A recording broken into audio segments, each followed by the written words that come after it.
His name is Hjorolf Ulterson, a name that has become mired in infamy throughout the land. To clear his name, he must face a great terror, a terror that may just hold his destiny before him, if the skein of his life is written so.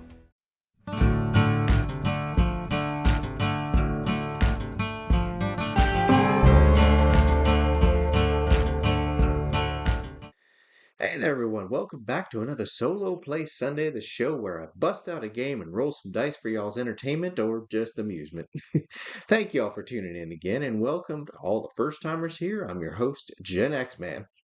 This week has been all about the Vikings, and although I entertained the notion of throwing curveball and not doing some sort of Viking RPG, I decided in the end, nah, I want to play Berserker. And here he is, Hjorolf Ulterson. As far as stats go, he's not a powerhouse, but they were solid and fit the prereqs of a berserker quite well. I opted out of him going armored, to more accurately slip into the feel of a true berserk, going armorless and even shirtless into combat. Instead, I put 2 traditional Viking axes in his hands and gave him the human racial of tough hide, and coupled that with the fighter option of defense bonus, bringing his natural AC down to 6, so not bad. He's got a solid pool of hit points at 12, and if he can go berserk prior to a fight, he'll have a couple more, so he should be able to withstand a hit or two. And the dual wielding should help keep his damage output up, along with, just looking like a picturesque Viking berserker. Now, his gift from the Norns was handsome. A fascinating gift for a berserker. So he's got a good strong chin, he's got chiseled build, all that, little something for the ladies, as we say. Further, his background rolled up was killed someone. So that wheels are turning as to what he's been doing and why. So here it is, inspired by the Icelandic sagas, which you should totally read if you haven't.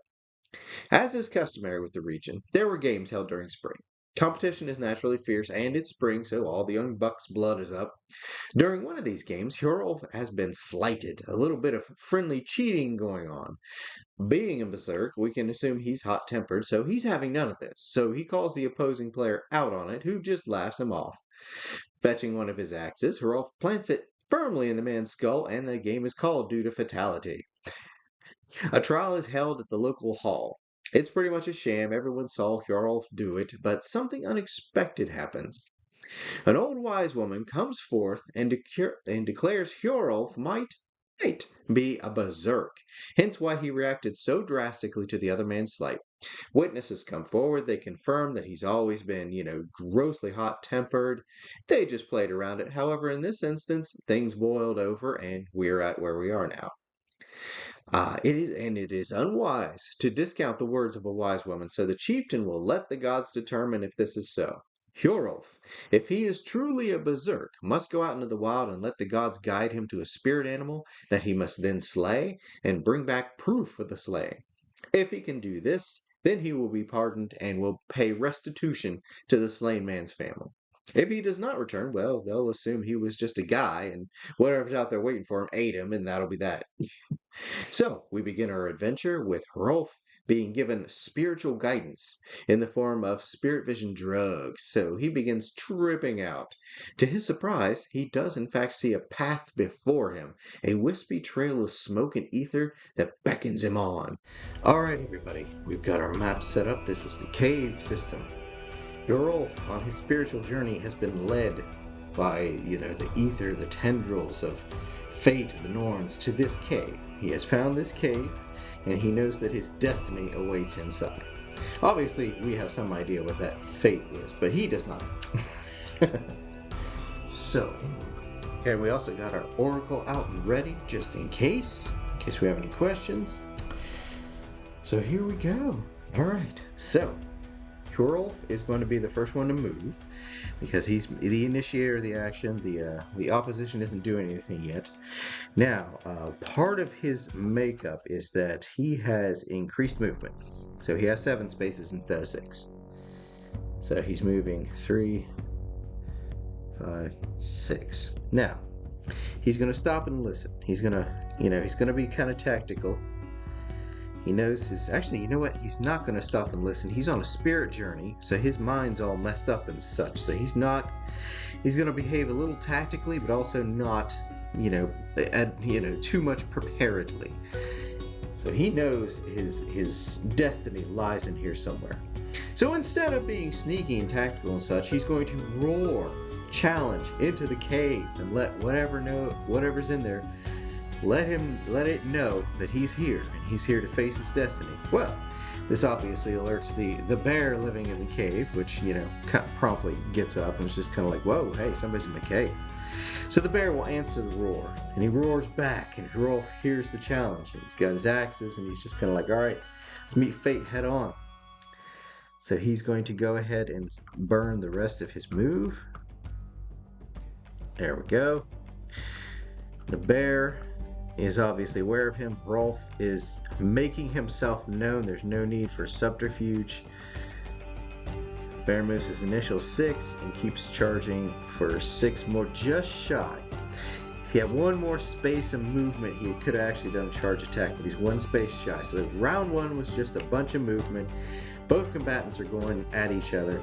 Now, Hjorolf has been psyching himself up to go Berserk for straight out the gates. In order to go Berserk, he must make a save versus death, and the target number is 14 or better. And he rolls a 19. He is absolutely gone Berserk. Round 2, the Berserk kicks in. His strength goes up 2 points. Hold on 1 second, I gotta see. Hold on. So his strength goes up 2 points. He now has a +1 to attack and damage. So, more so than he already did. So he's going to take a step and full attack. Just full attack. There's no need for subtlety here. His 2, he has a 0. He would have, since he has specialization in 2-weapon style, his normal attack would be 0 -2. However, he's got a +1 on both of them from going Berserk. Let's see, the main hand is an 8. That is, let's see, this thing's AC is 7. His stake goes 20, so he needs a 13 or better to hit. An 8 is a miss. And a 12, then a -2 be a 10. That is also a miss. So he has just whiffed this gigantic bear that's in front of him. The bear, not waiting for an invitation, returns attacks. Now the bear has a Thaco of 17. And Hjorolf has AC 6, so he only needs an 11 to hit. So we got the bite is a miss. Oh, okay, one claw hits barely with an 11, but he gets a natty 1 with his other claw. So we're going to go ahead and roll some claw damage, which is D3. 1. Nice. So Hjorolf is barely scraped by this bear. I mean, we're talking paper cut here. It's not fantastic. But since he rolled a 1, we're playing fast and loose. Hjorolf gets a free attack. And he swings. That is a 13. That is a hit. Barely. It counts. And he does 3 + 2 points of damage. 5 damage to the bear. The bear at 15 hit points is now dropping to 10. My goodness. Okay. Next round. We got to roll for initiative. Hold on here. Okay, Hjorolf. He has a +4 to his because that's the speed of his axes. He has a 5 + 4 is a 9. The bear has no modifier because it's bare-handing it. It is a 10, so it doesn't matter. So actually, us failing to roll initiative on round 2 would not have mattered. So we're going into round 3. Hjorolf still has his 2 attacks at +1 and -1 respectively. Main hand is the regular. 10 -1 is a 9, is a miss with the main hand, but his offhand rolls an 18. So it's a 17. That's a hit. That's a hit. It's a fine hit. +2 to damage. 1 point. Doggone it. So he does 3 total. So the bear drops from 10 to 7 hit points. However, it is now the bear's turn. The purple is the bite. The bite is a 16, so that's definitely a hit. However, both claws miss with a 7 and a 2, respectively. So the bite hits for a full D6. Bite is nasty. It's only 2 points. It's only 2 points. Hjorolf drops from 11 to 9. So, round 4. Still going berserk.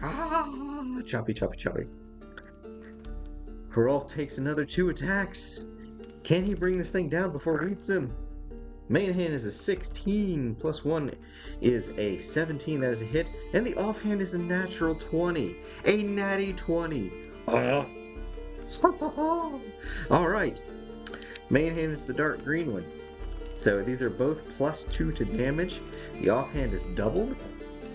So the main hand is 1 plus 2, which would be 3. The offhand is 1 plus 2 would be 3, so it'd be 6. So 9 total damage.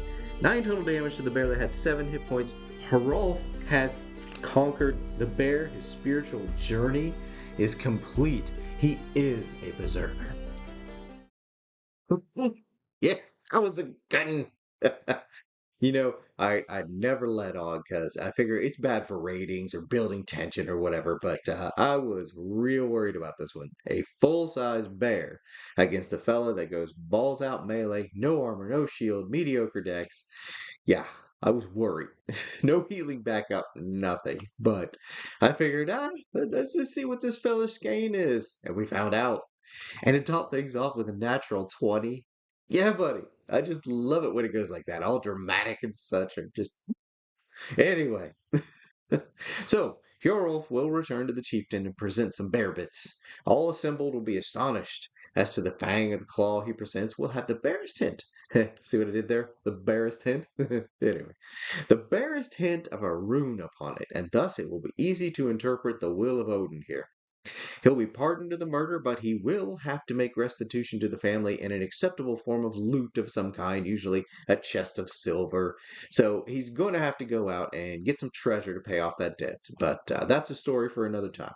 And if this here video takes off, maybe I will in fact keep Hjorolf kicking down the road. We'll just have to see. But anywho, that's all I got for this here Solo Play Sunday. I do hope I entertained you all, if nothing else. But welcome to all the new and returning faces. Be sure to check back here next Sunday when we do this again, or feel free to check out all my other videos. I put out a show all week long on a variety of weird topics and such. There's bound to be something to entertain you. And that's all I got for now. But thanks again for stopping by, giving me a moment of your time. I appreciate you. Now, it's y'all's turn. Get out there, roll some dice today, gather around the table, make some memories, maybe put into a good movie, watch a cartoon, read a comic, do something fun, and as always, have a good one.